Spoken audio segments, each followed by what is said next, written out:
आज मक्का हमारे क्षेत्र से लगभग खेती से बाहर हो रहा है। उसका एक ही कारण है, आपने एक बात कही रोजगार देने की बात। करजी फार्म हमारी एक नर्सरी क्लिनिक है और मानसून एग्रो एजेंसी के नाम से एग्रीकल्चर की हमारी एक और शॉप है। वो अपने घर को भी चला रही हैं जी। स्किल्ड भी हो रही है। हाँ। बिहार का व्यक्ति यदि उसको वहाँ रोजगार की संभावना नहीं है, वो बंगाल में और आपके लद्दाख में जाके काम कर रहा है, वो भी भारत का हिस्सा कोई निर्माण कर रहा है। लद्दाख के ठंड में आप जाके देखिएगा तो बिहार का आदमी काम करता हुआ मिलता है। धान का किसान बम हो रहा है, हाँ। तो गेहूं का किसान को क्यों नहीं होना चाहिए, मक्का का किसान क्यों नहीं होना चाहिए। और ये जो है ग्राफ्टेड पौधा तैयार करने में कितना कॉस्ट आ जाता है। नर्सरी इंडस्ट्री अगर शुरुआत करते हैं तो कौन कौन से लाइसेंस और पंजीकरण की आवश्यकता पड़ती है। तो हमारे देश में चल रहे आत्मनिर्भर भारत अभियान को आप किस तरह लागू होते हुए देखते हैं, किसानों के हितों को ध्यान में रखते हुए आप सरकार से क्या अपेक्षा करते हैं। और सरकार से तीसरी मांग करूंगा कि जो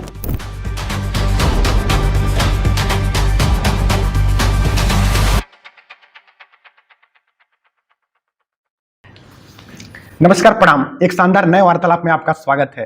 मल्टीपल बिजनेसेस करजी फार्म, जहां पर एग्रीकल्चर सेक्टर में जो है नर्सरी इंडस्ट्री है, इसके साथ ही महामाया मिल स्टोर जहां पर कृषि से जुड़े उपकरण बनाए और बेचे जाते हैं, इसके साथ ही साथ मानसून एग्रो एजेंसी जहां पर मैं आपको बता दूं कि तमाम तरीके फर्टिलाइजर सीड्स उपलब्ध रहते हैं जो लगभग कहीं ना मिले वो इनके यहाँ उपलब्ध रहती है। और इससे भी सबसे बड़ी बात कि इनके मल्टीपल बिजनेसों में लगभग 600 से ऊपर एम्प्लॉय यानी कि रोजगार देकर लोगों को आत्मनिर्भर भारत में एक सबसे महत्वपूर्ण जो है सहयोग करते हुए सफल बना रहे हैं। और इन मल्टीपल बिजनेसों के संचालक हैं मिस्टर राकेश गुप्ता जी। बहुत बहुत स्वागत है आपका। कैसे हैं आप? बढ़िया हूँ जी जी जी। इतने मल्टीपल बिजनेसों को संचालित कर रहे हैं और सबसे बड़ी बात जो है कि लगभग 600 से ऊपर लोगों को रोजगार देकर और इतने बढ़िया ओहदे में पहुंचकर कैसा महसूस कर रहे हैं? आपके सभी दर्शकों को मेरी तरफ से नमस्कार। जी जी जी। पारिवारिक व्यवसाय है, इसमें मेरे अलावा परिवार के मेरे सभी सदस्य, मेरे बाबूजी, मेरे भाई जी, मेरे दोनों बच्चे साथ में काम करते हैं। हाँ हाँ।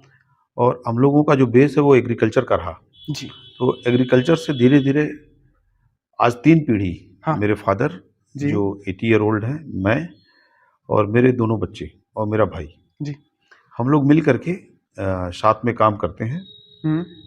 तो एक जो आपने देखा होगा एक फिल्म आई थी आज कल और आज, जी, तो बिल्कुल हम लोग 3 पीढ़ी एक साथ काम करते हैं, इसलिए ये जो हमारा व्यवसाय है जी, सब बढ़िया से चल रहा है।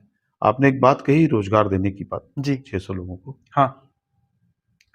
इसमें और एक अच्छा बात तब महसूस होता है मुझे जब इसमें 600 में से लगभग 450 महिलाएं काम करती हैं अच्छा। और वो अपने घर को भी चला रही हैं, जी, स्किल्ड भी हो रही हैं। हाँ। और जवाबदारी तो देखते बनता है कि वो महिलाएं को मालूम है कि पौधों का काम है, तो पौधों के उम्र के साथ उसको तैयार करके देना है। हाँ। तो यदि कोई चीज़ थोड़ा आगे पीछे भी हो रहा है जी, तो वो पूरा मदद करती हैं और रेगुलर अपनी समर्पण भावना के साथ काम करती हैं। जी। तो टीम बहुत अच्छा है, इसलिए सारे व्यवसाय निर्बाध रूप से भी चल रहे हैं। 450 महिलाएं, जिसे महिला सशक्तिकरण में एक बहुत बड़ा आप सहयोग कर रहे हैं। तो अगर देखा जाए तो किसी भी स्टाफ जब आप हायर करते हैं तो उनमें क्या स्किल देखते हैं? अलग अलग स्टाफ टीम है, जी, कुछ ऑफिस स्टाफ हैं, कुछ हम्म, फील्ड स्टाफ हैं, कुछ हमारे यूनिट्स में काम करते हैं, ग्राफ्टिंग यूनिट में या जी, हमारे नर्सरी में काम करते हैं। तो जिसके जिसके जो जो स्किल हैं जी, उनको रखता हूँ। हमारी प्रायोरिटी रहती है फ्रेशर की, हाँ, जो फ्रेश ब्रेन है, हाँ, हाँ, जो नए लोग हैं, जी, उनको हम बहुत अच्छे से उस काम में ढाल पाते हैं। इसलिए अगर फ्रेशर हैं तो मैं देखता हूँ कि 1 आध महीने का 2 महीने का मेहनत होता है, हाँ, फिर वो बहुत अच्छे से काम करते हैं। तो जो लोग भी काम करने आए हैं जी, वो अच्छा काम कर रहे हैं। और मैं ये देख रहा हूँ कि हमारे आदिवासी अंचल में इतना बढ़िया स्किल लेबर, इतना बढ़िया आउटपुट देने वाली टीम जी, तैयार हो सकती है। तो यहाँ पे लोगों में कार्यकुशलता की कमी तो नहीं है, नहीं, सक्षम और अच्छा श्रमिक आपको टीम मिलेगा। मेहनती लोग हैं। हाँ, और स्किल्ड लेबर, मतलब वो स्किल्ड। टेक्निकल काम है, हाँ, उसको भी हाँ। बहुत बेहतर तरीके से हैंडल करते हैं। जैसे ज़ीरो अनुभवों के साथ भी अगर कोई आता है, तो आप उसे भी रख लेते हैं। वो प्रायोरिटी है हमारी, मतलब वो लेबर को मैं और हमारी टीम के लोग हुँ, हुँ। बहुत बेहतर तैयार करके और हम उसको जो जवाबदारी देते हैं उसमें उसको हम लोग पारंगत कर देते हैं। ठीक, ठीक। अभी वर्तमान में चाचा जी आपके कितने बिज़नेसेस संचालित हो रहे हैं? अ, करजी फार्म हमारी एक नर्सरी की यूनिट है, उसके जी। सब ब्रांच 2-3 हैं। अच्छा, अच्छा। जो नर्सरी बना के देते हैं, हम हाँ। लोग लेते हैं। साथ में एक मेरी महामाया मिल स्टोर के नाम से मशीनरी की शॉप है। जी। मानसून एग्रो एजेंसी के नाम से एग्रीकल्चर की हमारी एक और शॉप है। और साथ में मैं रॉयल पार्क के नाम से रियल एस्टेट में भी मैंने कॉलोनी का भी एक निर्माण किया है, जी। वो भी काम चल रहा है। और जवाबदेही के साथ हाँ, अगर काम करिए तो काम ठीक चलता है। सफल होता है। और चैलेंजेस तो रहती हैं बिजनेस में, लेकिन ठीक चलता है। आपकी अगर देखा जाए तो एकेडमिक शिक्षा कहाँ तक रही है? मैं बीकॉम किया जी। और फिर मैं दिल्ली में सीए कर रहा था। सीए अच्छा। इंटर्नशिप उस समय होती थी, वो पूरा किया और इंटर के एग्ज़ाम मैंने दिए है। हुँ, हुँ। उसके बाद फिर मैं किसी पारिवारिक कारणों से अपनी पढ़ाई अधूरा सीए का छोड़ करके फिर वापस वापस। अंबिका पूरा करके अपने पारिवारिक बिजनेस में शामिल हो गया। अगर देखा जाए चाचा जी तो मल्टीपल बिज़नेसेस को संचालित करने के लिए, चलाने के लिए किस तरह का शिक्षा सबसे महत्वपूर्ण है? आ, एक तो जवाबदारी, जी। और दूसरा बिजनेस में वही है जो 5 चीज़ें सुनने को मिलती हैं: जी। भूमि, पूंजी, श्रम, साहस, संगठन। अच्छा। तो ऊपर की 3 चीज़ें तो आज हम व्यवस्था कर सकते हैं: भूमि, हुँ, पूंजी और हुँ। श्रम। श्रम साहस और संगठन अपने अंदर होना चाहिए। अंदर होना चाहिए। और मैं एक चीज़ देखा हूँ, समझा हूँ जी। कि वर्क प्लान करिए हाँ। सूर्योदय के साथ, और एक एक्सरसाइज काम बंद होते समय हुँ। शाम को कर लीजिए। क्या मुझे करना था? हुँ। क्या मैं कर पाया और क्या मुझे आगे करना करना है? है। तो अगले दिन फिर आप उसके ऊपर जब आगे बढ़ते हैं, तो भी काम होती है। मैं राजनीतिक और सामाजिक जीवन में भी हूँ। हुँ, हुँ। मैं उन कामों को भी बहुत अच्छे से करने का प्रयास करता हूँ। कहाँ तक रिज़ल्ट आती है, हुँ। ये अलग विषय है, लेकिन दिन को बड़ा करना चाहिए और अपने जवाबदेही को पूरा करते-करते जो बच गया, हाँ। उसको नेक्स्ट डे के प्लान में लेके चलेंगे, तो चीज़ें सब हल होती हैं। ब्रेन के ऊपर आपको ये लेके चलना पड़ेगा कि जब लोग मल्टीपल बिज़नेस कर सकते हैं, मल्टीपल काम कर सकते हैं, हुँ। अ, एक ऐसे सक्सेस व्यक्ति को देखिए आप हाँ। कि वो बहुत से काम कर रहे हैं, तो मैं क्यों नहीं कर सकता? पहला चीज़। और दूसरा, सोचने से कुछ नहीं होगा, जी। फिर उसके प्रति अपने को पूरे जुझारूपन के साथ अपने को लग करके उन कामों को और उनके चैलेंजेस को दूर करने का प्रयास करना चाहिए। बिल्कुल। जैसे मल्टीपल बिज़नेसेस के साथ आदमी जो है व्यस्त हो जाता है। परिवार को और बिज़नेसेस को, दोनों को समय देना, टाइम मैनेजमेंट का क्या आपका आधार है? टीम मैनेजमेंट अच्छा होना चाहिए। जी। जब टीम मैनेजमेंट अच्छा हो गया, तो टाइम मैनेजमेंट भी अच्छा हो जाएगा। अच्छा। और जब टाइम मैनेजमेंट आप अच्छा कर लेंगे, जी। तो आप ना व्यस्त रहिए, बहुत अच्छी बात है। लेकिन एक शब्द आता है अस्त-व्यस्त। हाँ। तो जब आप टीम मैनेजमेंट नहीं करेंगे और टाइम मैनेजमेंट नहीं करेंगे, तो आप अस्त-व्यस्त रहेंगे। और मेरी जो प्लानिंग रहती है, वो व्यस्त रहने की रहती है। मैं सुबह उठते के साथ जी। मैं अपने दिन को सेट कर लेता हूँ कि मुझे आज क्या-क्या काम करना है, और थोड़ा-सा बीच में समय रखता हूँ कि कोई एडिशनल वर्क यदि आ गया, हाँ। तो मैं उसको कर लूँ। तो 60-70% संतुष्टि मिलती है कि आज मैंने जो सोचा था वो काम को पूर्ण कर किया। लिया। तो व्यस्त रहता हूँ मैं, हाँ। अस्त-व्यस्त नहीं रहता हूँ। अस्त-व्यस्त नहीं रहता हुँ। है। ठीक, ठीक। जैसे आज के टाइम पर युवाओं को अगर देखा जाए, तो अपने 24 घंटे में लगभग 10 से 12 घंटा तो फ़ोन पर ही चला रहे हैं, रील्स देख रहे हैं और अपना ज़्यादातर समय बर्बाद कर रहे हैं। उनको क्या करना चाहिए आज के समय पर, आपका नहीं, ज़रूरी सलाह? ये परसेंटेज कुछ हो सकता है, हाँ, हाँ। पर मेरे भी 2 बेटे युवा हैं, जी। बहुत ज़वाबदारी से काम कर रहे हैं। मेरे परिवार के लोग, मेरे दोस्तों के बच्चे हाँ। और जो नया अभी जो जेनजी आई है टीम जो, जी। ये कहीं ना कहीं अपने आप को पहचान दे रही है, अपनी आउटपुट दे रहे हैं। जी। और मैं आपको एक बात बताऊं कि हाँ। ये जो हमारे ऑफिस के टेबल में डायरियां रखी हुई है ना, जी। तो वो इस मोबाइल से सारा काम कर लेते हैं। रील देखना, हाँ। थोड़ा रिलैक्स करना, ये एक पार्ट हो सकता है, हाँ। हाँ। लेकिन जो नया युवा है हम्म। वो मान के चलिए कि जवाबदारी को लेने हेतु ना आतुर है। उसके सोच भी बड़े हैं, उसकी प्लानिंग भी अच्छी रहती है। हाँ। और मुझे कई बार ऐसा महसूस होता है जी। कि जनरेशन जो चेंज हो रहा है, हम्म। तो लाइफ स्टाइल तो बदल रही है, वर्क स्टाइल भी बदल रहा है। हर वर्ष और हाँ। हर जनरेशन में कुछ प्रतिशत लोग अपनी जवाबदेही को उतना नहीं करते हैं जितना करना चाहिए। लेकिन न तो पहले न तो आज, ये जो युवा भारत है, इसमें जो युवा है, मैं जितना समझ पा रहा जी। हूँ, वो जवाबदार है और अच्छी प्लानिंग के साथ काम कर रहे हैं। जैसे मैं डायरी नोट कर रहा हूँ, हाँ।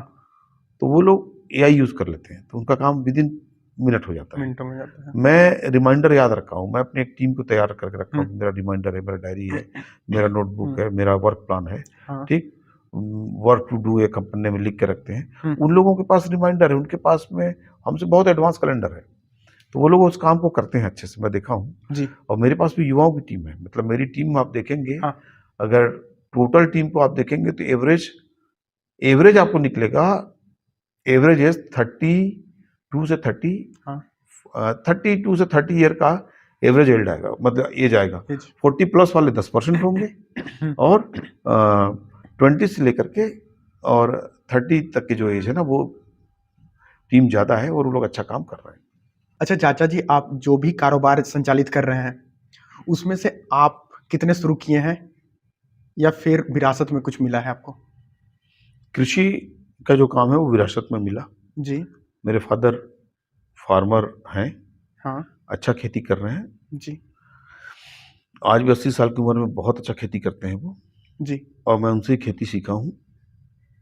फिर मैंने कृषि मशीनरी और एग्रीकल्चर का काम किया, सीड पेस्टिसाइड का काम मैंने किया चालू। हाँ।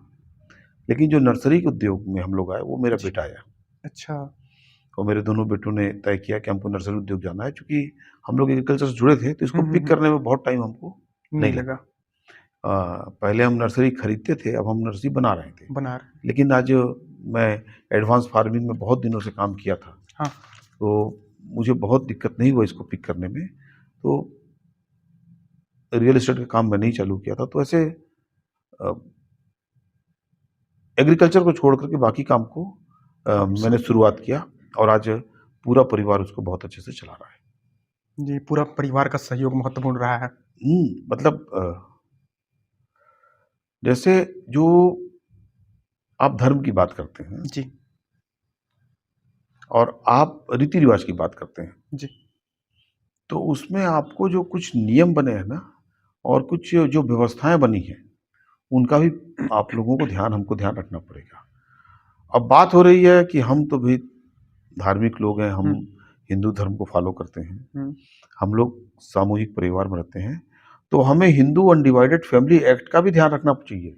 और हम लोग अनडिवाइडेड फैमिली वाले लोग हैं, पूरा परिवार एकजुट है, इसलिए परिवार जो है अभी अच्छे से चल रहा है। आज के समय पर अगर देखा जाए तो ज्यादातर परिवार बिछड़ जाते हैं या फिर बट जाते हैं, फाइट शुरू हो जाती है। फाइट शुरू हो जाती है। और फाइट मतलब कंपटीशन की फाइट, फाइट मतलब जवाबदेही की फाइट।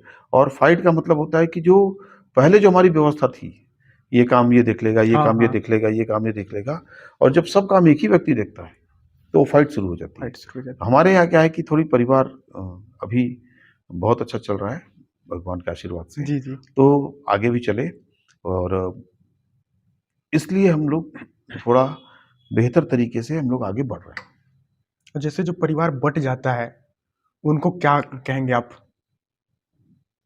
जवाबदेही बंटना चाहिए, अपनापन नहीं बंटना चाहिए। अपनापन नहीं बंटना चाहिए। जवाबदेही बंटने से आउटपुट मिलता है, और अपनापन बंटने से अकेलापन मिलता है। और जब अकेलापन मिलता है तो रिस्क लेने की क्षमता थोड़ी सी उसकी कम हो जाती है। जी। और जब संगठित आदमी रहता है तो थोड़ा रिस्क लेता है। हाँ। और एक कहावत इंग्लिश में, हाँ। नो रिस्क नो गेन, और मोर रिस्क मोर गेन। तो थोड़ा जब आप रिस्क लेते हैं बिजनेस में, थोड़ा आप जी। जब रिस्क लेते हैं हाँ। सामाजिक जीवन में, बिजनेस में और प्रोफेशन में, हुँ। तो आप ये मान के चलिए कि कहीं ना कहीं आपको वहां से गेन आउटपुट। मिलेगा। हाँ। तो मैं तो यही कहूंगा कि परिवार एकजुट रहें, संगठित रहें, जवाबदेही सबके बटे रहें, और इस रास्ते पे जितने दिन तक अपन चलेंगे जी। उतने दिन तक आपको सुकून के साथ पारिवारिक जवाबदेही के बंटवारा के साथ आपको सफलता मिलना लगभग तय है। तय है। जैसे आप बताया कि रियल एस्टेट का बिज़नेस आपने शुरुआत किया था। रियल एस्टेट का बिज़नेस क्या है? मैं अपने मित्र के साथ में एक टीम बना करके हम लोग रियल एस्टेट का काम किए, कॉलोनी हमने बनाया है। अच्छा। ये हमारे एक मित्र की ज़मीन थी। जी। हम और मेरा एक मित्र, हम 3 लोग मिल कर के उस प्रोजेक्ट को लाए, कुछ हमने ज़मीनें उसमें और परचेज़ की, और धीरे-धीरे करके उसको हमने बढ़ाया। जी। अब चूँकि हमारे लिए नया काम था, तो एक ही कॉलोनी को बनाने में हमको 12 साल लग गया। अच्छा। बट सीखते, समझते, करते-करते में ये आया कि हाँ। शॉर्टकट अपनाने की ज़रूरत नहीं है। सीखने में टाइम लग सकता है, लेकिन सही पेपर के साथ में जो क्रेता है, हाँ। वो कंफर्ट ज़ोन में रहे, उसको सही व्यवस्थाएँ मिलें, उसको सही कॉलोनी के अंदर में आंतरिक विकास का सब चीज़ें मिल सकें, एक सही प्लानिंग हो, उसके तहत में हमने एक प्रोजेक्ट डाली। और वो प्रोजेक्ट आज अंबिकापुर में लगभग one of the best project है, रॉयल बेस्ट। पार्क के नाम से है। जी। और उम्मीद करता हूँ मैं कि आगे हम लोग जो दूसरा प्रोजेक्ट डालेंगे उससे और बेहतर करेंगे। लेकिन हमने कभी वो टुटके-बटके वाला ज़मीन और एक प्रथा चलती है कि हाँ। केवल अवैध प्लॉटिंग का काम मैंने कभी नहीं किया, ना कभी जी। सोच में भी नहीं है। तो वैध कॉलोनी का निर्माण लोग करें, हुँ। वैध प्लॉटिंग करें, गवर्नमेंट के नॉर्म्स का पालन करें, नगर निगम, टाउन एंड कंट्री प्लानिंग के जी। नियम को पालन करते हुए जिनको भी काम करना है, अगर उनके पास ज़मीन है तो अपनी ज़मीन पे डेवलप करें, ज़मीन किसी और की है तो वो डेवलपमेंट राइट लेकर के भी डेवलप युवा कर सकता है, बट प्लानिंग उसको अच्छी करनी पड़ेगी और जवाबदेही के साथ काम करनी पड़ेगी। ठीक, ठीक। और ये जो है रियल एस्टेट का बिज़नेस को शुरुआत करने के लिए अगर देखा जाए, तो लाइसेंस, रेरा सर्टिफ़िकेट कितना महत्वपूर्ण है? इसमें 5 प्रक्रिया होती हैं। जी। इसमें पहली भूमिका शुरू होती है राजस्व विभाग से। जी। राजस्व विभाग के कार्यों को पूर्ण कर लेंगे आप, हाँ। जो पेपर वर्क है, जी। तो फिर आपको आना पड़ेगा टाउन एंड कंट्री प्लानिंग। जब टाउन एंड कंट्री प्लानिंग से आप लेआउट पास करा लेंगे, हुँ। तो आपको आना पड़ेगा नगर पालिक निगम के पास। वहाँ आपको कॉलोनी विकास के पेपर मिलेंगे जी। या भवन अनुज्ञा मिलेगी। वहाँ से आप आएँगे रेरा के पास। हाँ। रेरा आपको जो कस्टमर्स हैं उनके हित को ध्यान में रखते हुए जो नियम्स बनाई है, जी। उसके तहत में रेरा आपका पंजीयन करेगी। फिर आपका बैंक में खाता खुलेगा, रेरा डेडिकेटेड अकाउंट और रेरा रेगुलर अकाउंट। जी। फिर आप कॉलोनी का क्रय विक्रय का काम शुरुआत हो जाती है। शुरुआत कर सकते हैं। तो ये प्रक्रिया में 2-3 महीना लगता है, पर सक्सेस वही व्यक्ति है जो नियम के साथ काम को करता करता रहे। है, या सुकून उसी को है जो नियम के साथ काम को कर रहा है। जैसे रियल एस्टेट के बिज़नेस में कैपिटल गेन इनकम और रेंटल इनकम, डिफ़रेंस कुछ? नहीं, रियल एस्टेट में 2 पार्ट हो गया। जी। एक रियल एस्टेट हो गया सेल का, हाँ। मैंने जो बताया आपको, जी। तो उसमें आपको जो इनकम आएगा हुँ। वो इनकम आपका परमानेंट। प्रॉपर्टी के सेल से आएगा। तो हुँ। वो एक पार्ट अलग हो गया। जी। दूसरा आपने बोला रेंटल इनकम, जी। तो वो रियल एस्टेट क्या हो गया कि मैं ऑनर हूँ, हुँ। मैंने एक प्रोजेक्ट बनाई कॉलोनी, मैंने एक चाहे कमर्शियल चाहे रेसिडेंशियल बिल्डिंग बनाया और हुँ। उसको मैंने रेंट पे दे दिया। तो रेंट से जो इनकम आ रही है, वो इनकम आपका रेंटल इनकम रेंटल है। इनकम हो गया। जी, तो ये दोनों अलग-अलग प्रकार के इनकम होंगे। अगर किसी बिगिनर को घुसना हो रियल एस्टेट में, तो कहाँ से शुरुआत करना उचित रहेगा? पहले तो 1-2 साल वो किसी न किसी प्रोजेक्ट में काम करे, और प्रोजेक्ट में काम करने के बाद फिर वो जब ये समझ ले कि पेपर्स कैसे तैयार होते हैं, कस्टमर्स को क्या सुविधाएँ देनी है, हुँ। और उसके बाद में वो प्रोजेक्ट में हाथ डाले। फिर वो तय कर लेगा कि मेरे पास ज़मीन नहीं है, तो मैं किसी के साथ लग के, मिल के, मैं डेवलपमेंट राइट लेकर के मैं कॉलोनाइज़र लाइसेंस लेके काम करूँ, हुँ। या फिर मैं खुद ही ज़मीन खरीद करके अपना बिल्डिंग या अपनी कॉलोनी, अपना लेआउट प्लान के आधार पे प्लॉटिंग बेचूँ। एक पार्ट तो ये हो गया। जी।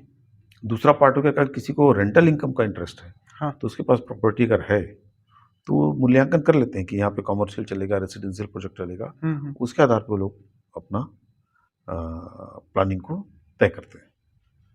ठीक ठीक है। और ये जैसे कि एक इनकम टैक्स एक्ट 1961 का है, इसमें जो है रियल एस्टेट के बिजनेस के लिए कुछ छूट लाभ या फिर प्रोत्साहन? वो इनकम टैक्स एक्ट जो आप बता रहे हैं वो तो जी। अब पुरानी बात हो गई। पुरानी बात होगी। अब इनकम टैक्स एक्ट आ गया 2025, 25। अभी नया एक्ट आ जी। गया। और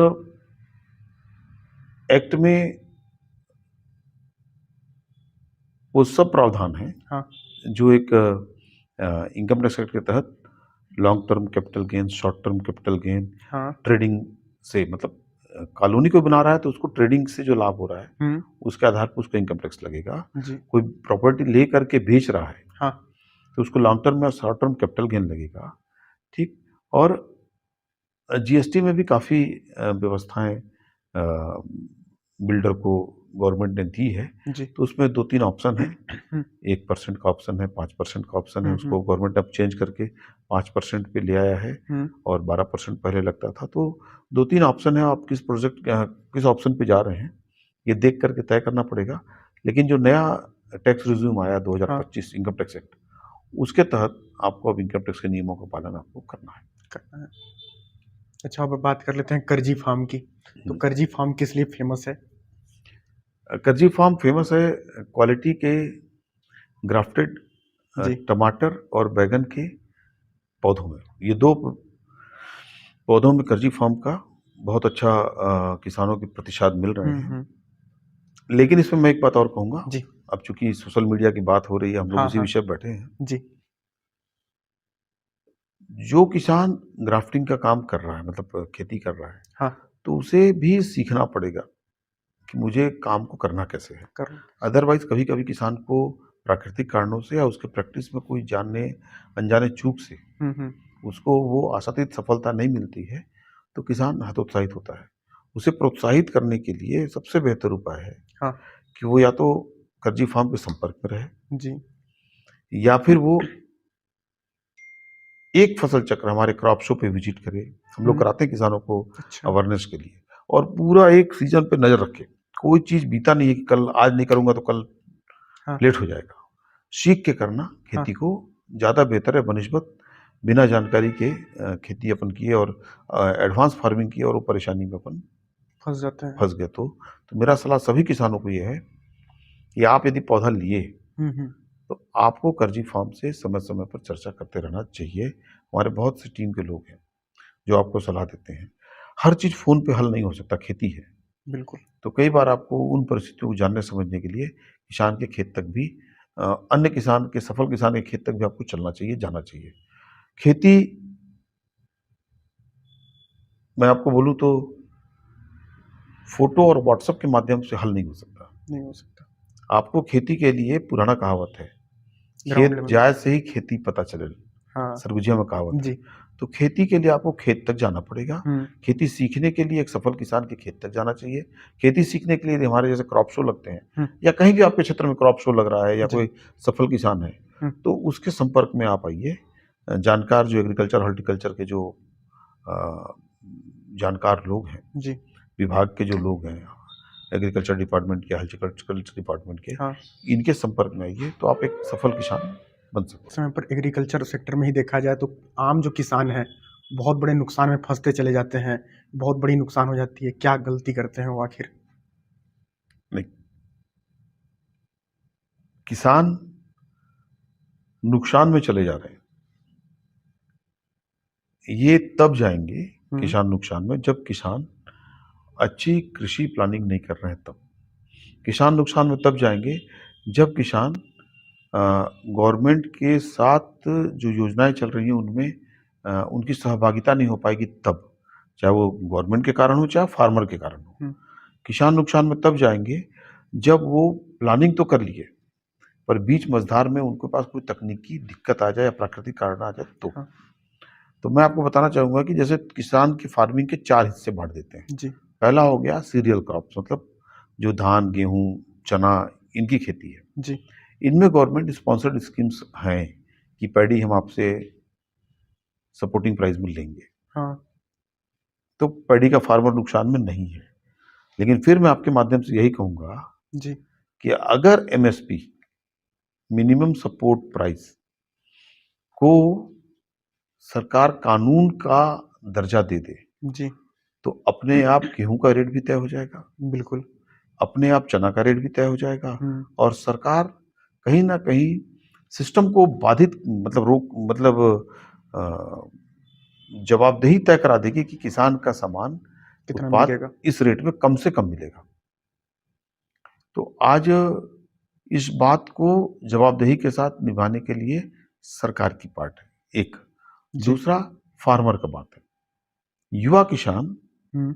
नवीन टेक्नोलॉजी के साथ बेहतर तरीके से उद्यान की फार्मिंग करे और पहले कृषि प्लानिंग बनाए। हुँ। जैसे सेंट्रल छत्तीसगढ़ का फार्मर, जी।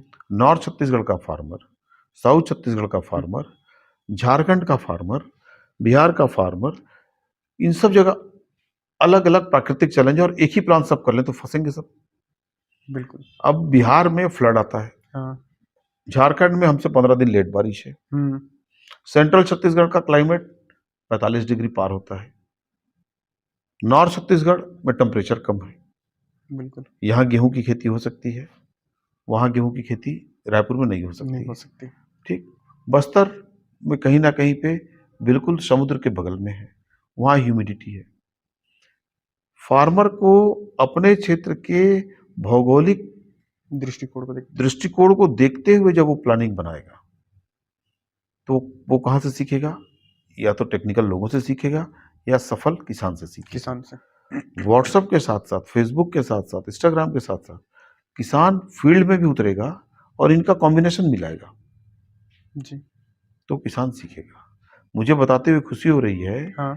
कि एक हुँ।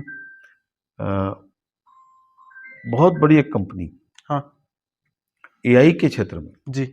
एग्रीकल्चर में बहुत तेजी से काम कर रही है। हो सकता है कि 2 साल के बाद में हम लोग गन्ना जैसे क्रॉप में हाँ। हमारे देश के अंदर एआई टेक्नोलॉजी को देखना शुरू कर दें। थोड़ा हम लोग भी उसमें टच में हैं, अच्छा। बट अभी बहुत ज़्यादा मैं नहीं बोलूँगा उसके हाँ, बारे हाँ। में, क्योंकि हमारे लिए भी नया चीज़ है। तो पर यहाँ तक खेती पहुँच रही है। तो किसान को सफल होने के लिए हुँ। केवल और केवल जवाबदार बनना है, साथ में उसे फील्ड में उतरना है धरना है। और अपने भौगोलिक दृष्टिकोण को ध्यान में रखना है। तो ये तीनों का कॉम्बिनेशन बैठाएगा। शासन सरकार से रिक्वेस्ट भी करना है और दबाव भी बनाना है कि मुझे शासकीय योजनाओं का समय पर लाभ चाहिए, यदि मिल रहा है तो। हाँ। मुझे केसीसी चाहिए, हुँ। यदि मिल सकता है मुझे तो। हुँ। मुझे फर्टिलाइजर चाहिए और मेरा फसल एमएसपी पे बिकना चाहिए। धान का किसान बम बम हो रहा है, हाँ। तो गेहूं का किसान को क्यों नहीं होना चाहिए? बिल्कुल। मक्का का किसान को क्यों नहीं होना चाहिए? बिल्कुल। आज मक्का हमारे क्षेत्र से लगभग लगभग खेती से बाहर हो रहा है। उसका एक ही कारण है कि मक्का का बाजार भाव फिक्स नहीं है, तो किसान मक्का छोड़ करके धान की तरफ और उद्यान की फसल की तरफ जा रहा है। ग्राफ्टेड और नॉन ग्राफ्टेड दोनों में अंतर? ग्राफ्टेड और नॉन ग्राफ्टेड जो पौधे हैं, जी। ग्राफ्टेड पौधों का अर्थ होता है कि जो जमीन में हाँ। मिट्टी के साथ हाँ। जो जीवाणु है, मतलब जो सॉइल बॉर्न डिजीज है, हुँ। मिट्टी जनित बीमारी जो है, उनसे ग्राफ्टेड पौधे जो होते हैं वो लड़ने में सक्षम है। अच्छा। नॉन ग्राफ्टेड पौधे, हाँ। जो विल्ट एक बीमारी का नाम है, उकटा रोग बोलते हैं, अच्छा। बैक्टीरियल विल्ट है, फ्यूजेरियम विल्ट है, कई प्रकार के विल्ट होते हैं। उस बीमारी से लड़ने की क्षमता नॉर्मल पौधे में नहीं होती है। नहीं होती है। ग्राफ्टेड पौधे में जो नीचे का हिस्सा है हाँ। वो वाइल्ड होता है, अलग टाइप का होता है, अच्छा। और ऊपर जो हम लगाते हैं सायन, हाँ। वो अलग होता है। अच्छा। तो ये दोनों का जो कॉम्बिनेशन है, हाँ। ये अ, जमीन जनित बीमारी से लड़ने में सक्षम होता है।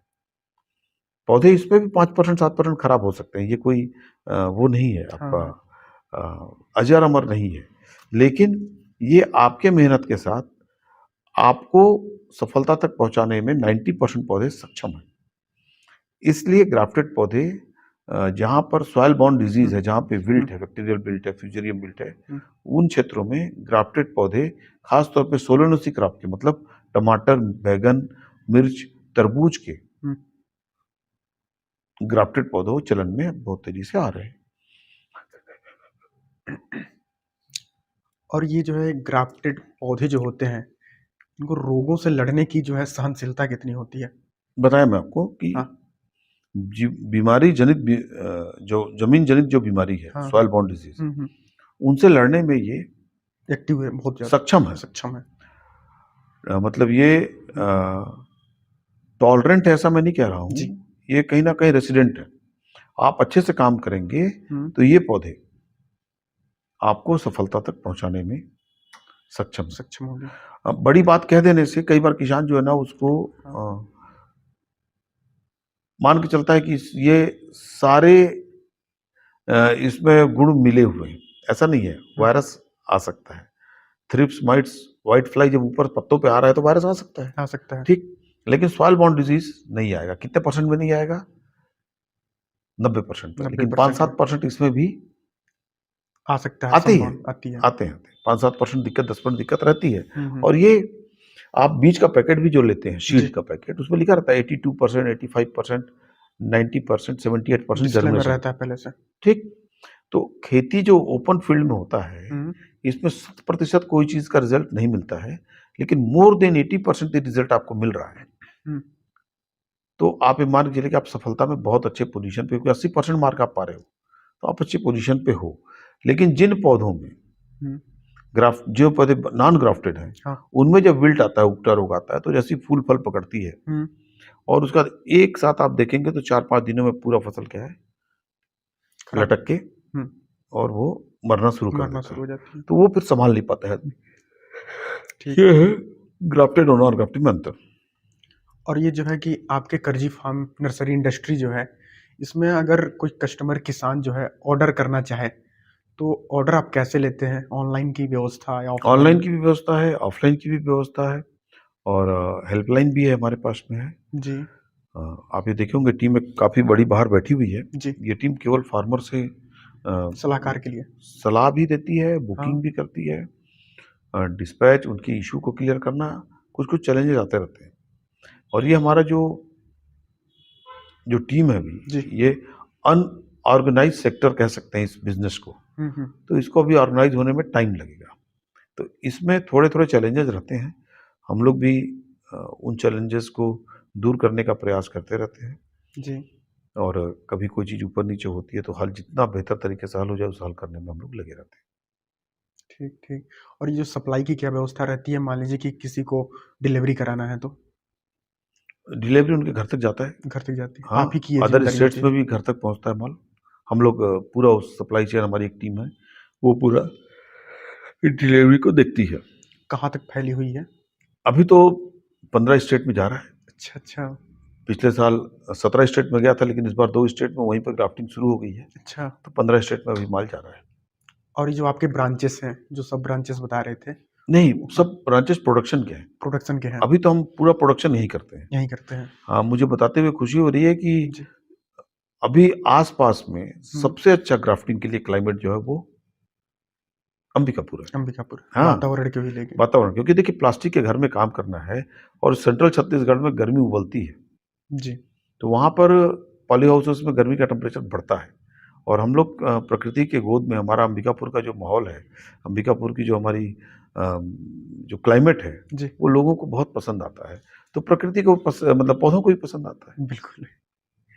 और ये जो है आपके फार्म में तापमान का नियंत्रण कैसे किया जाता है? अलग-अलग है, मतलब एक तो पूरा ऑटोमेटिक यूनिट है, जी, जिसमें हम लोग अ, मतलब तापमान को आर्टिफ़िशियल मेंटेन करते हैं। दूसरा एक फैन पैड यूनिट है, जो पंखों के साथ और कूलर के साथ में, उस यूनिट को हम लोग फैन पैड यूनिट बोलते हैं। उसमें जी, हम लोग तापमान नियंत्रण करते हैं।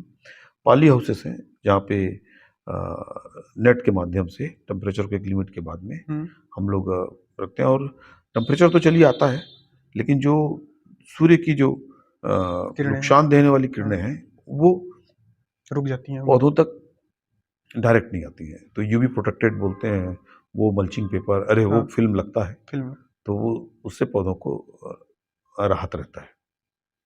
ठीक, ठीक। और ये जो है ग्राफ्टेड पौधा तैयार करने में कितना कॉस्ट आ जाता है?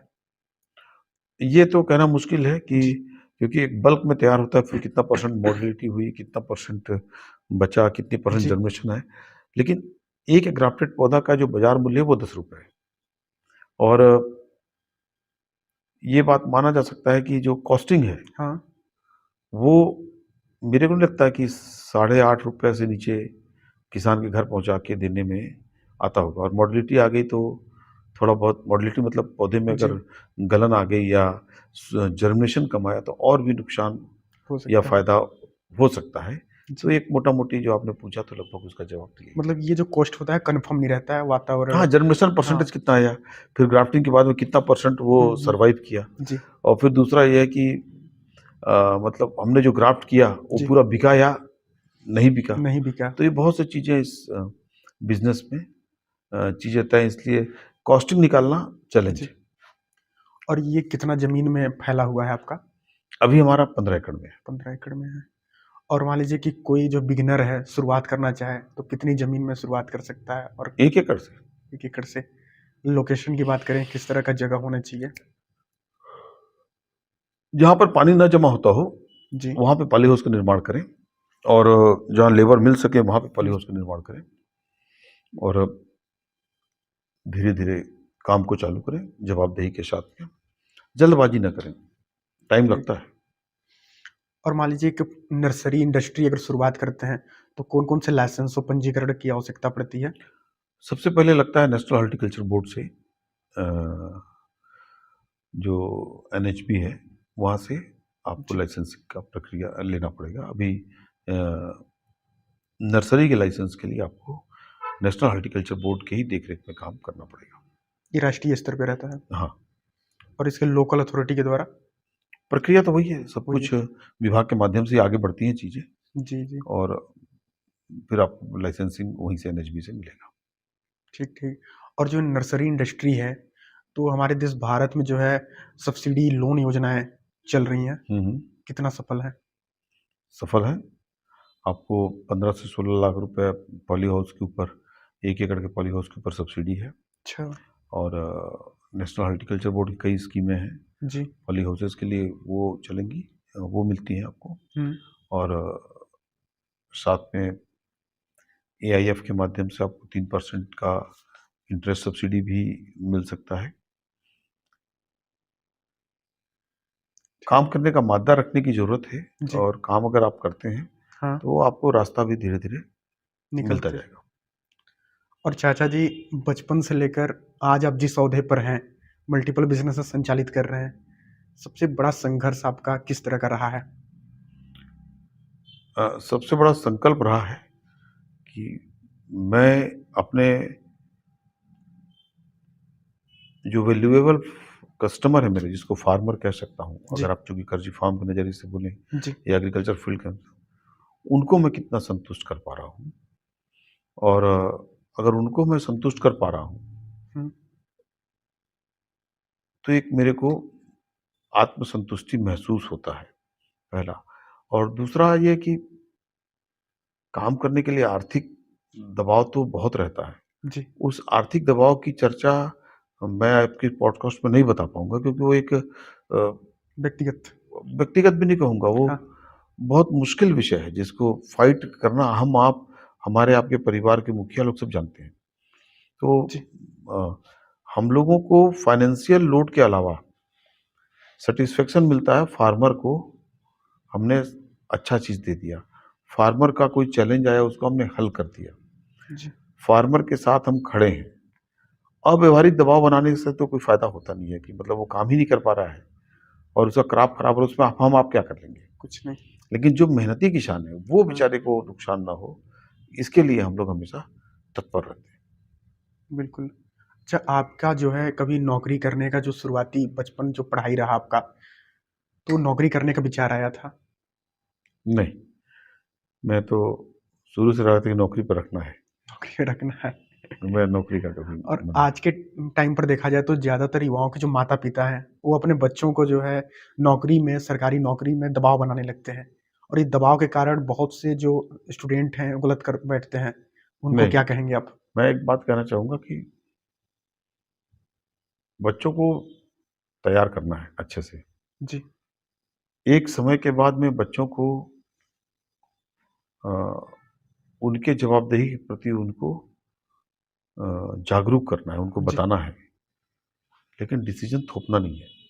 अगर डिसीजन आप थोपते हैं उनको, हुँ। मतलब उनके ऊपर डालते हैं हाँ। अपने डिसीजन को, तो मेरे को नहीं लगता है कि वो उचित है। और न तो बिजनेस खराब है, न प्रोफेशन खराब है, जी। लेकिन जिसमें इंटरेस्ट हो उससे बेहतर कुछ नहीं है। तो मैं ये कहूँगा कि बिजनेस अच्छा है, प्रोफेशन ठीक नहीं है, हुँ, हुँ। या प्रोफेशन अच्छा है, बिजनेस ठीक नहीं है, इससे बेहतर है मैं ये कहूँगा कि उसका जिसमें इंटरेस्ट है वो सबसे बेस्ट है। बेस्ट है। और हमको समझना पड़ेगा, जैसे अभी हम 3 लोग इस चेंबर में बैठे हैं, जी, तीनों के अलग-अलग चॉइस है। बिल्कुल। अगर आपके कपड़े, मेरे कपड़े, इनके कपड़े देखें तो तीनों के अपने-अपने चॉइस हैं। हाँ। तो वैसे ही बिज़नेस या प्रोफ़ेशन में भी अ, सेलेक्टिव तो उसी को होना चाहिए जिसको काम करना है। सजेशंस हमारे होने चाहिए, वो ऑप्शन दे सकता है, जी। मुझे ये 3 में से कोई एक सजेशन आप दो। हुँ। लेकिन मैं एक फाइनल सजेशन उसको दूँ, तेरे को ये डॉक्टर ही बनना है, तेरे को इंजीनियर ही बनना है, तेरे को चार्टर्ड अकाउंटेंट ही बनना है, तेरे को हाँ। गवर्नमेंट सर्वेंट ही करना है, रेलवे में ही करना है, टीचर ही बनना है। ये कहीं न कहीं पे फिर वो अ, उचित नहीं, क्योंकि जब हमारे चॉइस अलग-अलग हैं, तो जी। मेरा ब्रेन का जो सोच है ना, वो कुछ न कुछ अन्य क्रिएटिव चीज़ों में जा रहा होगा। तो मुझे वहाँ भी अगर भेजते हैं तो कोई बुरा नहीं है। नहीं है। इन पर जो है माता-पिता को ध्यान देना चाहिए। हाँ, मतलब दोस्त टाइप बात करें, बिल्कुल। या एक फ़ेमिलियर माहौल में चर्चा करें उसके साथ में, जी। वो उसको अच्छे और बुरे दोनों का अनुभव तो करा देना चाहिए, हुँ, हुँ। पर डिसीज़न उसका होना चाहिए। कि एक आम आदमी को कौन-कौन सी स्किल्स सीखने की ज़रूरत है, जिससे जो है वो आप ही की तरह एक सफल उद्योगपति, कारोबारी बन सके? मैं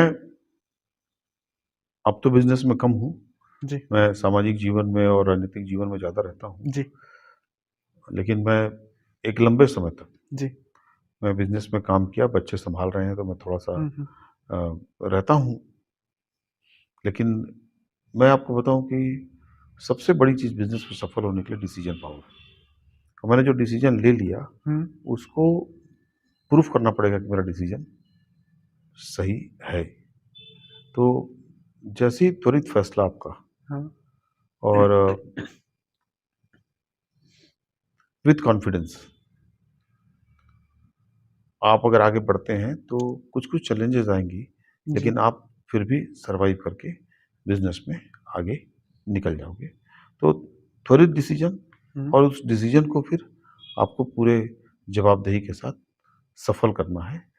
मार्केट को भी पढ़ना है, और मार्केट को पढ़ते हुए ये भी समझना है आपको जी। कि फ़ील्ड डिमांड क्या है, और आप जहाँ पे हैं हुँ, और जहाँ आप जाना चाहते हैं, हुँ।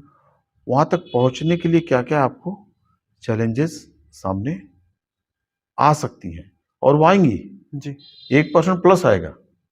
उन चैलेंजेस को आपको हल करने के लिए आगे बढ़ना पड़ेगा। कुछ डेट तय है जी। कि मुझे बिज़नेस करना है तो मुझे जीएसटी रिटर्न जमा करनी है हाँ। 20 तारीख तक। तो अब मैं 19 तारीख की रात को सोचूँ कि 20 को जीएसटी रिटर्न जमा करना है, जी। उससे बेहतर मैं 12 तारीख के बाद लग जाऊँ। 31 मार्च बैलेंस शीट मेरी कंप्लीट करके हुँ। मुझे 30 अक्टूबर तक रिटर्न सबमिट करनी है, पिछले साल 31 मार्च बैलेंस शीट देना है मेरे को पेपर। हाँ। तो वो मुझे तैयार करके रखना चाहिए। मुझे बैंक का टाइम समय पर करना है, जी। मुझे पार्टी पेमेंट समय पर करना है, कंपनियों की क्लोजिंग का मुझे ध्यान रखना है, मुझे सीज़न का ध्यान रखना है, मुझे डिमांड और सप्लाई चेन का ध्यान रखना है। मुझे अपने गोडाउन में तो वो जो नुकसान करने वाले चूहे हैं उनका भी ध्यान रखना है, और मुझे गवर्नमेंट के नॉर्म्स के तहत फायर एनओसी से लेकर के स्टाफ इंश्योरेंस से लेकर के, गोडाउन इंश्योरेंस से लेकर के, लोन के इंटरेस्ट तक के हर पार्ट को मुझे समझ के चीज़ों को चलना है। तो जब मैं इन सब चीज़ों का मूल्यांकन और एनालिसिस करने जान जाऊँगा, हुँ। मैं लाइसेंसिंग व्यवस्था के साथ-साथ मैं अपने कॉमर्शियल एक्टिविटीज़ को जमा लूँगा, तो शायद मैं बहुत से चैलेंजेस को सामना भी करता जाऊँगा और हल भी करता जाऊँगा। लेकिन जहाँ मैं इन चीज़ों को समझते हुए जी। हल नहीं करूँगा और सामना करने के लिए तैयार नहीं रहूँगा, तो हर चैलेंज मुझे बहुत बड़ा एक इश्यू टाइप महसूस होगा। तो इन चीज़ों को ध्यान में रखते हुए अगर बिज़नेसमैन काम करता है, तो बहुत दिक्कत उनको होने वाली नहीं है। बिज़नेस में हाँ। एक जैसा दिन समय किसी का नहीं रहता है। हुँ, आप अगर 51%, 55%, 60% हुँ। लोड फ्री हैं, 40% लोड है, 30% लोड है, 20% लोड है, वो रहेगा। ये बिजनेस है। कहावत है, धंधा तो हमेशा नरम गरम चलता है।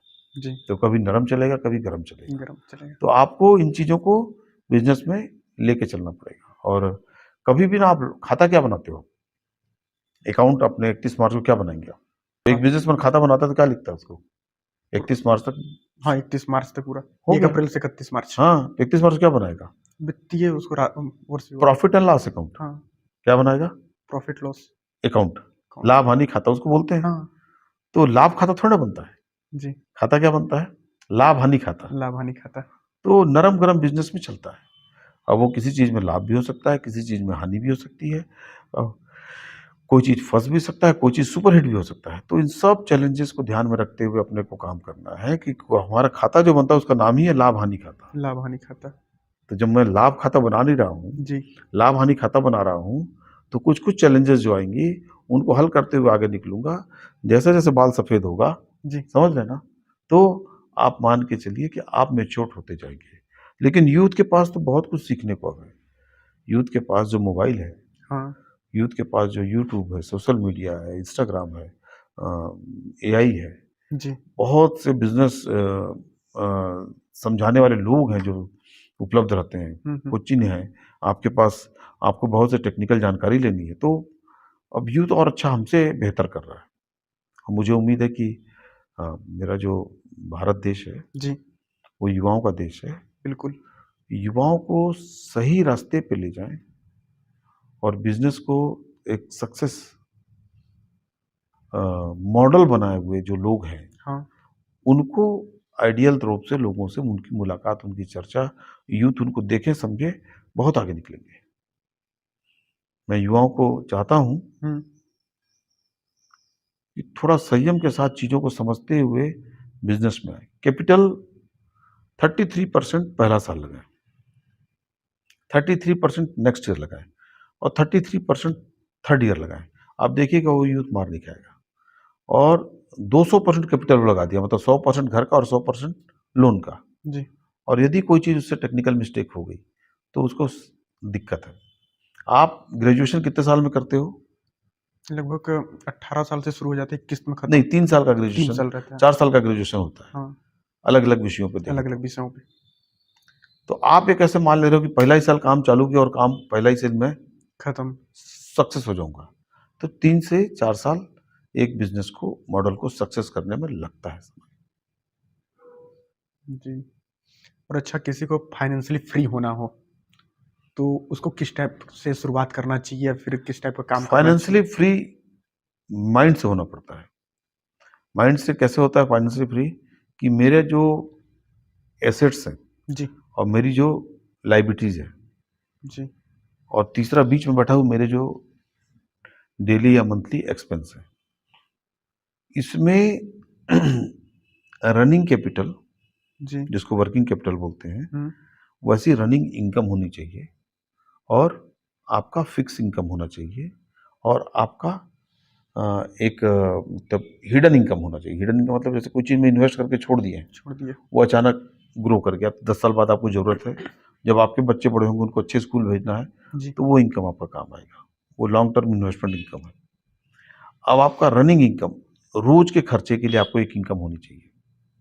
और तीसरा आपका जो बिजनेस प्रोफेशन से इनकम है, चाहे जैसे भी आप इनकम कर रहे हो, तो जब तक आप इन तीनों चीज का ध्यान नहीं रखेंगे हुँ, कि मुझे कुछ बिजनेस से भी इनकम हो, कुछ मुझे इन्वेस्टमेंट से भी इनकम हो, कुछ मुझे शॉर्ट टर्म इन्वेस्टमेंट से भी इनकम हो, तो इन सब चीज़ों को जब आप ध्यान में रखेंगे तो इनकम आएगा।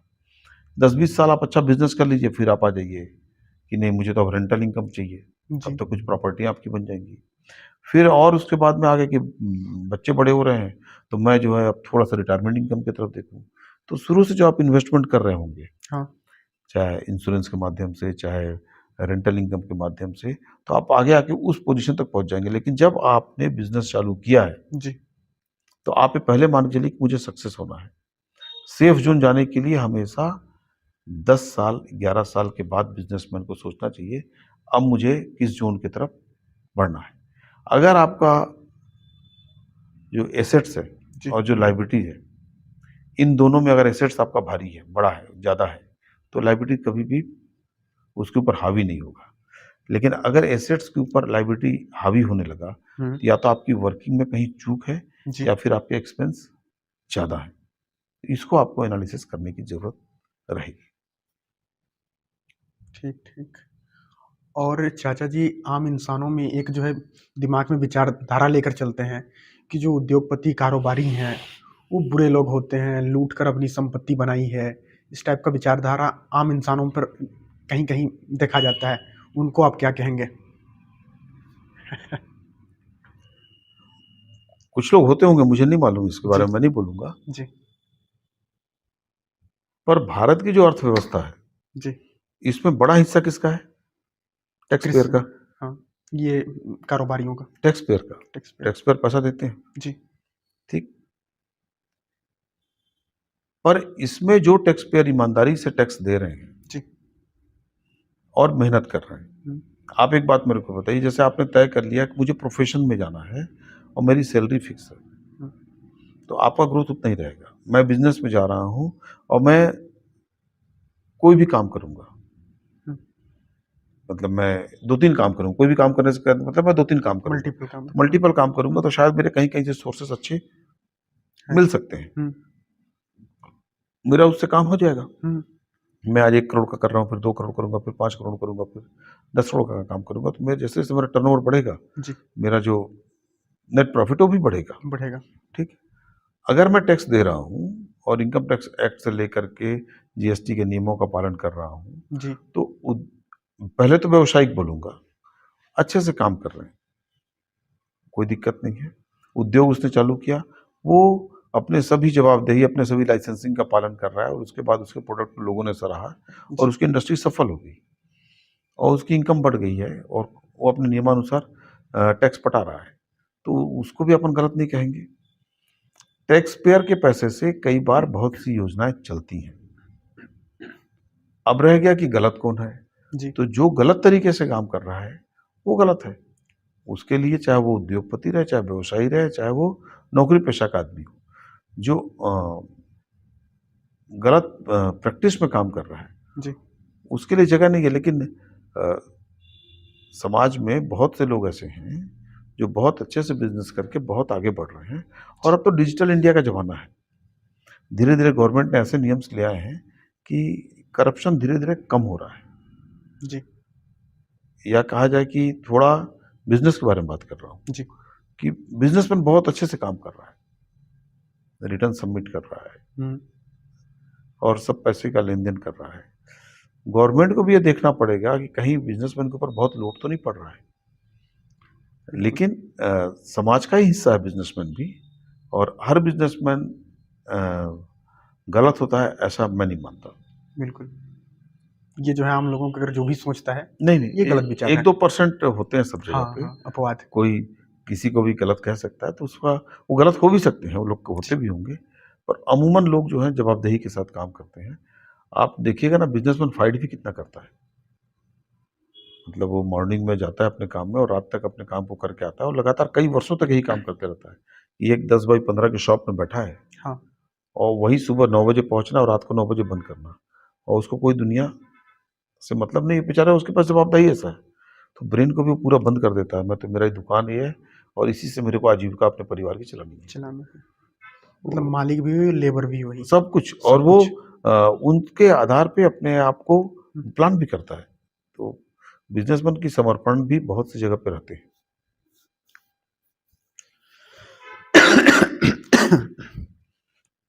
चाचा जी, एक कथन है कि राष्ट्र निर्माण जो है नौकरी लेने से नहीं बल्कि नौकरी देने से होती है। इस कथन पर आपका क्या विचार है? नहीं, दोनों पक्ष हैं। जी अ, अगर जो सरकार शासन बैठी हुई है, जी उनको जो उनके इंफ्रास्ट्रक्चर के अंदर, उनके सिस्टम के अंदर जितनी नौकरी है जी वो उनको देना चाहिए।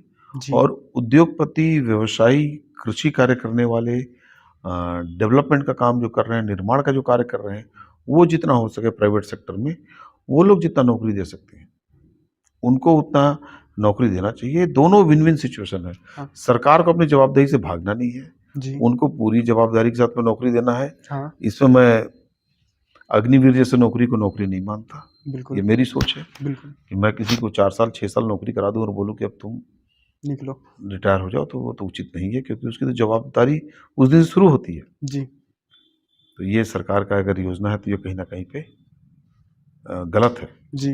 ठीक।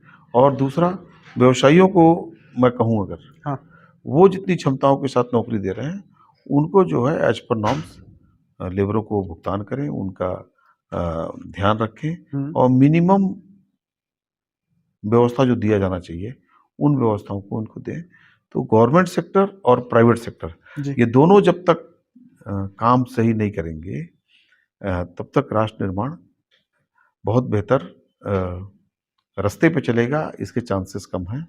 लेकिन अगर नौकरी गोल तो यूथ गोल, जी।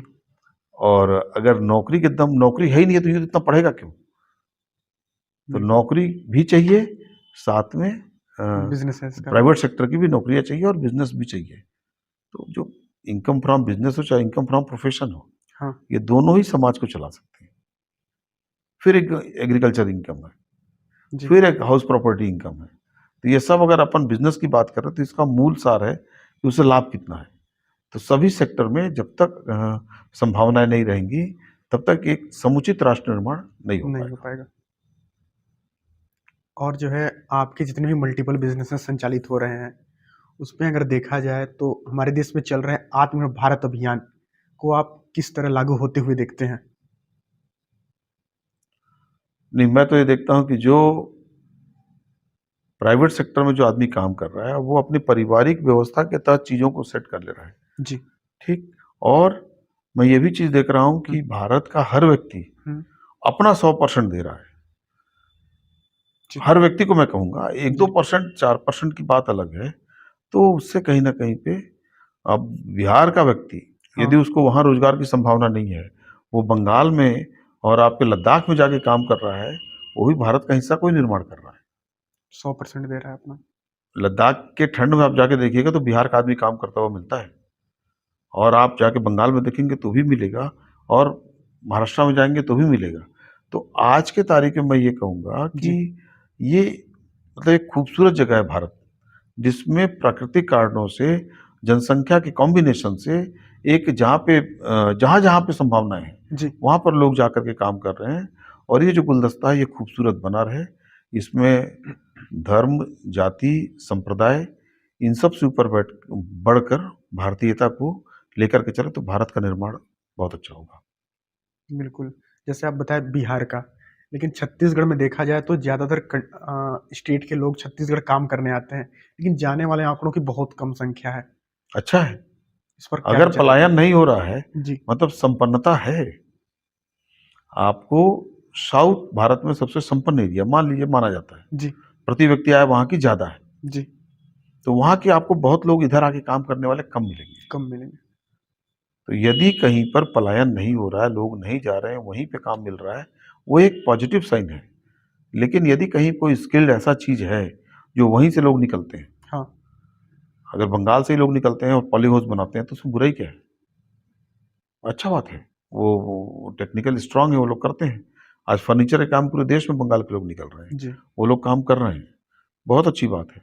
लेकिन हम छत्तीसगढ़ के लोग, यदि हम अपने छत्तीसगढ़ के यहाँ अगर हम रोजगार सृजन कर ले रहे हैं, आत्मनिर्भर हो जा रहे हैं, जी। हम अपने यहाँ रहते हुए अपने परिवार के साथ अपनी आजीविका को चला रहे हैं, तो बहुत बहुत अच्छी बात है। और देखा जाए अंबिकापुर शहर अपना सरगुजा जिला किस लिए फेमस है? पहले तो क्लाइमेट, दूसरा माँ महामाया जी का आशीर्वाद है, जी। और बहुत अच्छा यहाँ का वातावरण है, इसके लिए अंबिकापुर जाना जाता है। अब तो स्वच्छता में भी अंबिकापुर का नाम देश में काफ़ी आगे हो गया है। मैं जहाँ तक देखता हूँ कि जो भी बाहर से आते हैं वो यहीं बस जाते हैं। क्या क्लाइमेट से मेन कारण क्लाइमेट है, कहते और अभी तक यहाँ का जो लोगों का आपस में जो भाईचारा है जी वो भी एक बहुत महत्वपूर्ण कारण है। यहाँ के लोग बहुत अच्छे और मिलनसार हैं और कूल हैं, और ये समरसता आपस में जब तक बनी रहेगी, बस जा रहे हैं ना, मतलब क्षेत्र का विकास हो हो रहा रहा है, है। तो यही तो डेवलपमेंट है।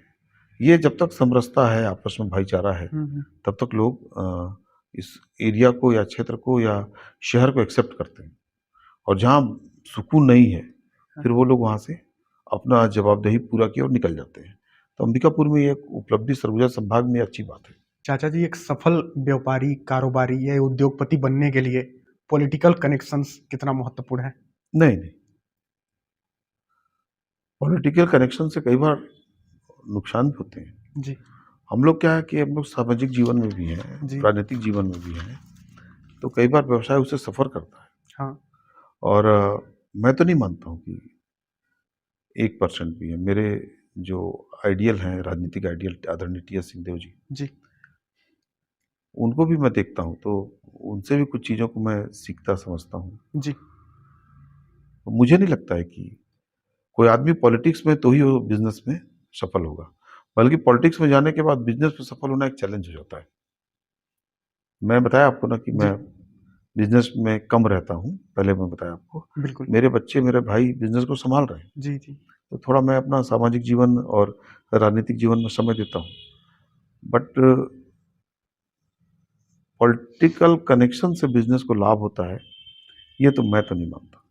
और ये जो राजनीतिक फंडिंग होती है वो किस टाइप की होती है?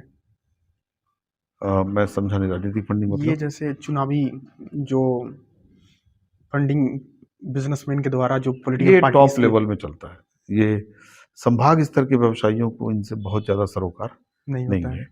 ये आप मान के चलिए कि अभी गवर्नमेंट ने उसके लिए रास्ता खोल दिया है हाँ कि आप सीधे इनको जो पॉलिटिकल पार्टीज़ हैं उनको आप डायरेक्ट फंड दीजिए। हम्म, तो वो, लेकिन वो बहुत बड़े-बड़े उद्योगपतियों के लिए वो चीज़ें हैं। संभाग लेवल में इन सब चीज़ों का कोई बहुत ज़्यादा रोल नहीं है। रोल नहीं है, और मुझे लगता भी नहीं है कि संभाग में ये चीज़ों की ज़रूरत है अभी वर्तमान में। जी ये बहुत बड़ी-बड़ी कंपनियाँ जो राष्ट्रीय स्तर की पार्टियाँ हैं उनके साथ में वो लोग चंदा का लेन-देन करते हैं। वो उस लेवल के लोग हैं। वो राष्ट्रीय संभाग लेवल स्तर पे पे नहीं होता, ऐसा तो मैंने देखा नहीं है। देखा नहीं, मैं भी पॉलिटिकल पार्टी में हूँ इसीलिए मेरा और सवाल था। मेरे को लगता है कि ऐसा जी। होता नहीं है। और चाचा जी, जैसे आपका कर्जी फार्म जो एग्रीकल्चर सेक्टर से जुड़ा हुआ है, तो यहाँ पर जो इनकम टैक्स का जो छूट वाला, जैसे एग्रीकल्चर सेक्टर से जितने भी अर्निंग होती है उस पर छूट का प्रावधान है, किस तरह लागू होती है? एग्रीकल्चर गवर्नमेंट के नॉर्म्स में है कि टैक्स एग्जम्प्टेड इनकम मानी जाती है, जी और नर्सरी में तो जीएसटी भी लागू नहीं है, लगता उसमें भी नहीं है। लेकिन हमको गवर्नमेंट ऑफ इंडिया को पूरी जानकारी देनी पड़ती है, मतलब आपको इनकम टैक्स डिपार्टमेंट हाँ को, हाँ, और वो हमारे खाते बही का हिसाब रखता है। हिसाब हम देते हैं, ऑडिट होती है, जानकारी हम देते हैं। पर अभी एग्रीकल्चर इनकम एग्जम्प्टेड है। इससे किसानों को एक तरह का हाँ, प्रोत्साहन भी है। किसानों को बड़ा प्रोत्साहन है, लेकिन किसानों को और प्रोत्साहित करने के लिए कहीं ना कहीं हम लोगों को एमएसपी पे आना पड़ेगा। जिस दिन गन्ना का एमएसपी हो जाए, जिस दिन गेहूं का एमएसपी हो जाए, जिस दिन चना का एमएसपी हो जाए, जी आप ये मान के चलिए कि सीरियल क्रॉप की इधर एमएसपी हो गए, और हॉर्टिकल्चर क्रॉप में हार्टिकल्चर का इंश्योरेंस जो है वो व्यवहारिक हो जाए, तो इन दोनों के कॉम्बिनेशन से फार्मर को बहुत बहुत रिलीफ मिलेगा। मिलेगा।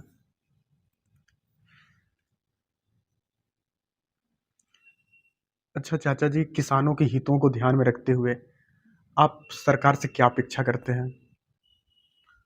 सरकार से दो ही तीन बातें मैं आपके माध्यम से कहना चाहूँगा। जी इनपुट जो आपके हाथ में है उसको समय पर दीजिए, फर्टिलाइजर, बीज किसानों को पर्याप्त मिले। जी एमएसपी को कानून का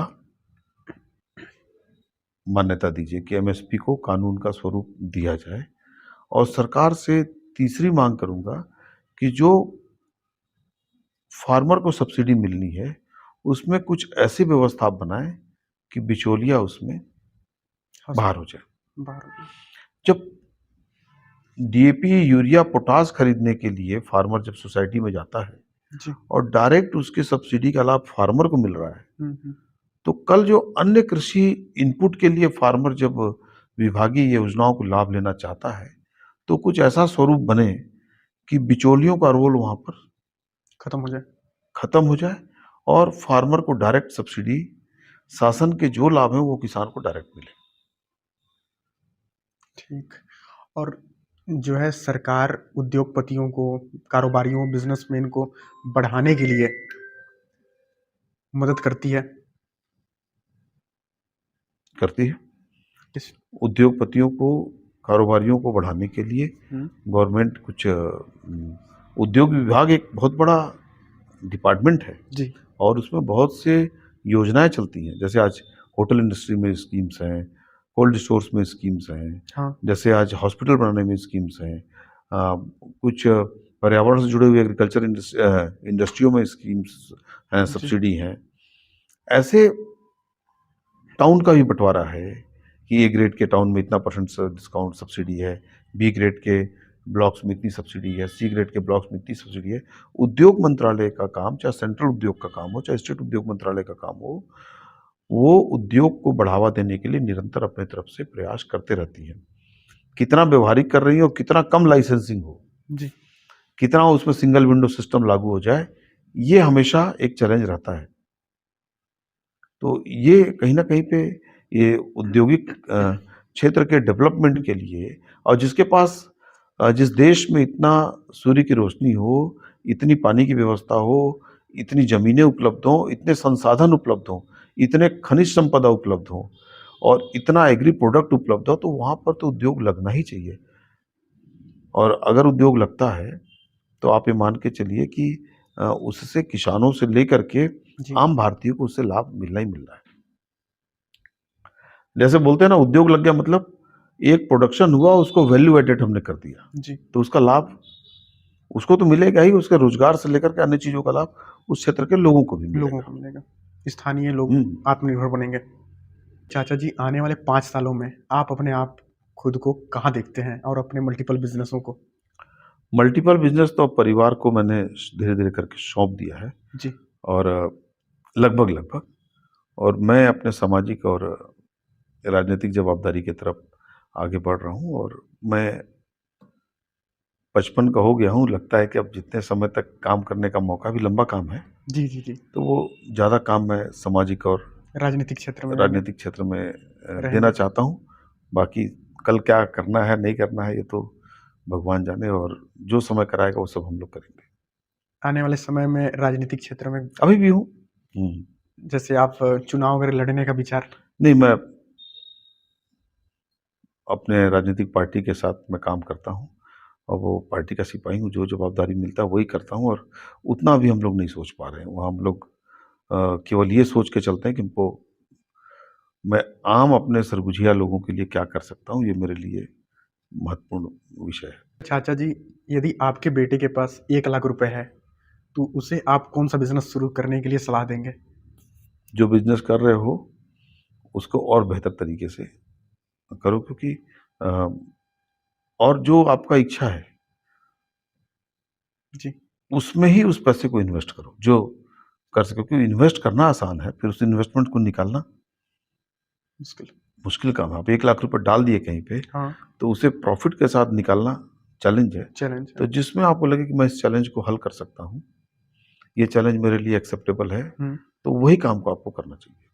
बाकी चाचा जी, आपका जो वार्तालाप साथ में हुआ, वो इतना महत्वपूर्ण रहा। अगर ये वीडियो जो भी देखता है, तो बिज़नेस के क्षेत्र में थोड़ी बहुत राजनीति के क्षेत्र में बात हो गई और जो सरकार कितनी सहयोग कर रही है और आम जो युवाएँ हैं, वो कितना बिज़नेस की ओर कैसे जाएँ, इस पर जो वार्तालाप हुआ बहुत महत्वपूर्ण रहा और हम हमारे पूरे दर्शक सदैव आपके आभारी रहेंगे। बहुत-बहुत धन्यवाद मैं धन्यवाद। कहूँगा आपको। नमस्कार। जी।